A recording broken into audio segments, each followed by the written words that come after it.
آپ صلی اللہ علیہ وآلہ وسلم نے فرمایا کہ دجال مشرق کی زمین میں ہے اور وہاں سے وہ خروج کرے گا، جس کو آج خراسان کہا جاتا ہے، جو قدیم ایران کا حصہ ہوا کرتا تھا۔ آپ صلی اللہ علیہ وآلہ وسلم نے فرمایا کہ بیت المقدس کی آبادی مدینے میں خرابی کا پیش خیمہ ثابت ہوگی، اور مدینے کی خرابی جنگوں کا سبب بنے گی، اور جنگوں کا اختتام قسطنطنیہ کی فتح پر ہوگا۔ اس صورتحال کو دیکھتے ہوئے دجال کے خروج پر مسلمان اس کے خلاف جنگ کی تیاری کریں گے، اور جب مسلمان نماز کے لیے اپنی صفیں درست کریں گے تو پھر یہی وہ وقت ہوگا جب خدائے ذوالجلال مسلمانوں کی مدد کے لیے حضرت عیسیٰ ابن مریم علیہ السلام کو آسمان سے اتارے گا۔ دجال حضرت عیسیٰ ابن مریم کو دیکھ کر پانی میں نمک کی طرح گھلنے لگے گا، یعنی شدید خوف میں مبتلا ہو جائے گا۔ دجال پر یہ خوف اس قدر طاری ہو جائے گا کہ اگر آپ یعنی حضرت عیسیٰ علیہ السلام دجال کو تلوار سے قتل نہ بھی کریں تو وہ خوف سے مر جائے گا، لیکن حضرت عیسیٰ ابن مریم علیہ السلام دجال کو قتل کر کے اپنی خون سے رنگی ہوئی تلوار تمام مسلمانوں کو دکھائیں گے۔ آپ صلی اللہ علیہ وآلہ وسلم کی بیشتر احادیث میں ترکوں کا ذکر ملتا ہے۔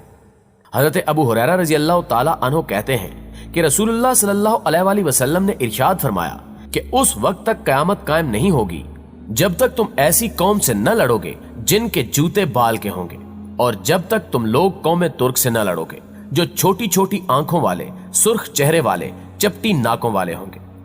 ان کے چہرے گویا ہتھوڑے سے پیٹی ہوئی ڈھالوں کی مانند چوڑے چپٹے ہوں گے، اور ان کے جوتے بال کے ہوں گے۔ رسول اللہ صلی اللہ علیہ وآلہ وسلم نے ایک اور حدیث میں فرمایا کہ مدینے کو عمدہ حالت میں چھوڑ دیا جائے گا، حتیٰ کہ نوبت یہ ہو جائے گی کہ ایک کتا یا بھیڑیا مسجد میں داخل ہوگا اور کسی ستون یا ممبر پر پیشاب کرے گا۔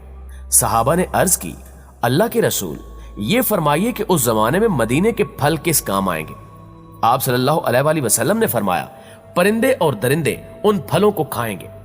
ناظرین گرامی، اس حدیث میں نبی کریم صلی اللہ علیہ وآلہ وسلم نے جن واقعات کا ذکر فرمایا ہے وہ ترتیب سے رونما ہوں گے۔ پہلے بیت المقدس کی آبادی اور عمارتوں کی کثرت سے اس کی وسعت اور لوگوں کا اس شہر میں کثرت سے آباد ہونا، پھر اس کے بعد یثرب یعنی مدینہ طیبہ کا برباد ہونا، یعنی لوگوں کا مدینہ میں رہائش سے گریز کرنا، اور مدینے میں جدید تعمیرات کا سلسلہ رک جانا۔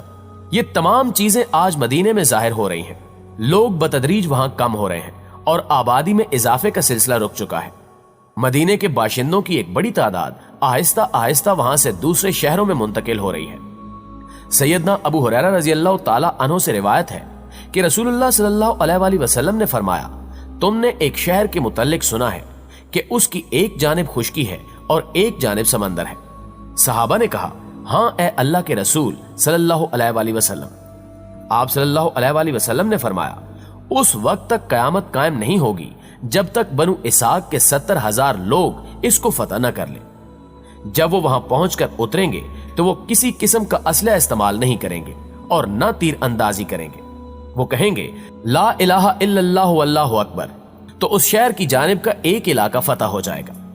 ثور بن یزید کہتے ہیں، جہاں تک مجھے معلوم ہے آپ نے یہ فرمایا کہ سمندر والی جانب فتح ہو جائے گی۔ پھر وہ دوسری بار کہیں گے لا الہ الا اللہ اللہ اکبر، تو اس کی دوسری جانب فتح ہو جائے گی۔ پھر وہ تیسری بار یہی کہیں گے تو شہر ان کے لیے کھل جائے گا اور وہ اس میں داخل ہو جائیں گے اور مال غنیمت حاصل کر لیں گے۔ جس وقت وہ مال غنیمت تقسیم کر رہے ہوں گے تو کوئی پکار کر کہے گا کہ دجال نکل آیا ہے، تو مسلمان ہر چیز کو چھوڑ کر اپنے گھروں کو لوٹ جائیں گے۔ ناظرین گرامی، ان احادیث سے واضح ہوتا ہے کہ ترکی کو بغیر جنگ و جدل اور کسی بھی قسم کے خون خرابے کے بغیر کیسے فتح کیا جائے گا، اور یہ تکبیریں قسطنطنیہ میں ہی بلند کی جائیں گی۔ ان روایات سے یہ بات بھی واضح ہو جاتی ہے کہ آخری زمانے میں شام اور ترکی کا ایک اہم کردار ہے، لیکن جو ترتیب اور ملم الاکبری کا جو نقشہ مخبر صادق صلی اللہ علیہ وآلہ وسلم نے بتایا ہے، اس کے مطابق تو یہ جگہ اب اس امت کے پاس کچھ دیر کی مہمان ہے۔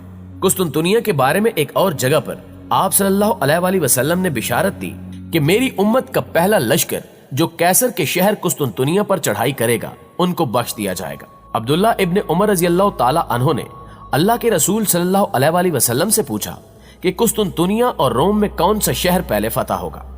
آپ صلی اللہ علیہ وآلہ وسلم نے فرمایا کہ ہرکل کا علاقہ قسطنطنیہ پہلے فتح ہوگا۔ آپ سوچ رہے ہوں گے کہ یہ فتح تو سلطان محمد فاتح کی فتح کی صورت میں مسلمانوں کی قسمت میں آ چکی ہے،